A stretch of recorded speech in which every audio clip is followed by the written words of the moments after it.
Entonces, curiosamente, para generar oportunidades de desarrollo, una de las estrategias que debe usarse en la función empresarial como herramienta es hacer negocios erradicando la pobreza.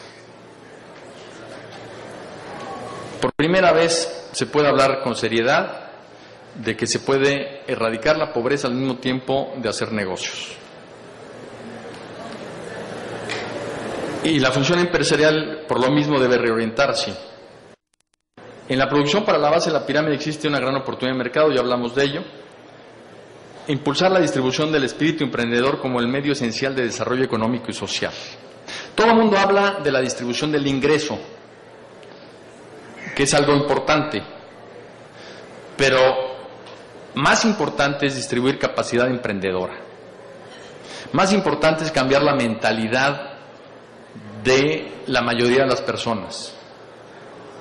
Y más importante es precisamente generar autoestima en las personas. ¿Por qué muchas personas no se animan a poner un negocio? Porque no tienen autoestima. Porque toda la historia se les ha dicho que eso es asunto del México moderno, pero no del México indígena o del México tradicional. Nosotros tenemos un área dentro de Fundación Azteca que prestamos microcréditos para hacer empresas sociales. Después de varios cursos que se dieron para que estas personas tuvieran la forma de hacer un plan de negocios y ordenar sus empresitas, nos dimos cuenta que el primer curso que teníamos que dar no era de administración, era de autoestima. Era el primer curso que requerían todas las personas. Saberse capaces de lo que son capaces. Las empresas son la base del desarrollo, entonces hay que crear múltiples empresas y esto es fomentar la armonía social. El problema del capital es su concentración. Entonces el problema no... Todos cuando fuimos a la universidad, en mi época al menos, ¿no? El capitalismo como concepto es algo que sonaba así como a injusticia, ¿no? Y el problema es la concentración del capital. En el momento en que haya millones de personas, cada quien con su empresa, en ese momento el capital es simplemente un medio para hacer las cosas. Y lo que hace un momento les decía, el problema del lenguaje, ¿sí? En el sentido de que en México tenemos en la cabeza ya muchos prejuicios que tenemos que romper. Les voy a poner un ejemplo.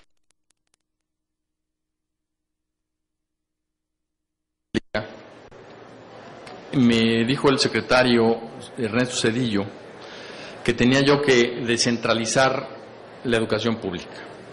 En ese momento toda la educación pública la administraba el gobierno federal. Entonces, si se rompía una ventana en una escuela de Oaxaca, tenía que pedirle presupuesto a la SEP federal. Ese programa lo trató de hacer antes que nosotros Manuel Bartlett, Fernando Solana, Jesús Reyes Heroles, y todos se habían estrellado con la pared y no habían podido descentralizar la educación pública. Entonces, la primera vez que me tocó hablar con el sindicato, imagínenselo, así como ahorita, ¿no? Y aquí, el pobre de mí aquí parado solo, y todos los líderes del CENTE Nacional enfrente de mí. Pues, afortunadamente salí vivo, ¿no? Porque uno mencionaba la palabra descentralización y era incendiaria, era nombrar la cuerda en la casa del ahorcado. Entonces, en una conversación que tuve con el secretario de Educación de entonces, Zedillo, le dije, oye, esto no se puede. O sea, simple y sencillamente no se puede. ¿Por qué no vemos qué es lo que queremos hacer? Entonces, en vez de hablar de descentralización, vimos los 10 puntos más importantes que se tenían que desarrollar en ese programa. Y le llamamos federalización. Entonces, cuando volví a hablar con el sindicato, les dije, señores, ¿están de acuerdo en desarrollar estos 10 puntos? Había polémica, pero estaban abiertos a escuchar. ¿Y qué les parece si esto lo llamamos federalización? Perfecto. Entonces, ¿nos olvidamos de la descentralización? Sí, nos olvidemos de la descentralización. Y salió un programa muy importante para el sistema educativo mexicano, que todavía está inconcluso, pero que dio un paso adelante muy importante. ¿Cómo? Resolviendo el problema del lenguaje. Y en México tenemos mucho ese problema. En vez de irnos al fondo del asunto, nos quedamos en el concepto. Ahora, si vamos a desarrollar la base de la pirámide, fíjense ustedes lo que hoy representan las microempresas en México. Es el 99% de las empresas del país, el 50% del Producto Interno Bruto y 7 de cada 10 empleos.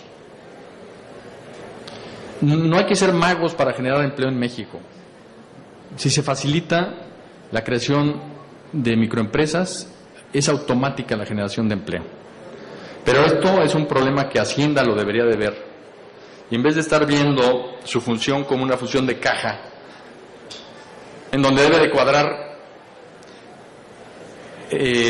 lo que entra y lo que sale, deberían de ver cómo puede promover el desarrollo la Secretaría de Hacienda. No sé si recuerdan ustedes que hace muchos años había un régimen fiscal que se llamaba causante menor.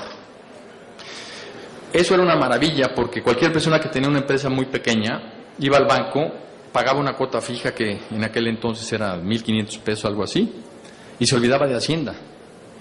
Cuando llegaron los genios a decir, no, vamos a cambiar esto y va a ser muy simple, es una regla de T de entradas y salidas, todas las empresitas tuvieron que contratar a un contador. Y con eso, con el hecho de contratar a un contador para pagar impuestos, les desbalanceaba totalmente su ingreso y cerraron cientos de miles de pequeñas empresas y por lo mismo se perdieron más de 1 millón de empleos. Entonces, si Hacienda dijera, de esta línea para abajo, son causantes menores, pagan en el banco tal cantidad fija y nos olvidamos de ustedes, recaudaría más y generaría empleo. Por ello, no se trata de presupuesto, no se trata de gasto público, se trata de decisiones de política pública.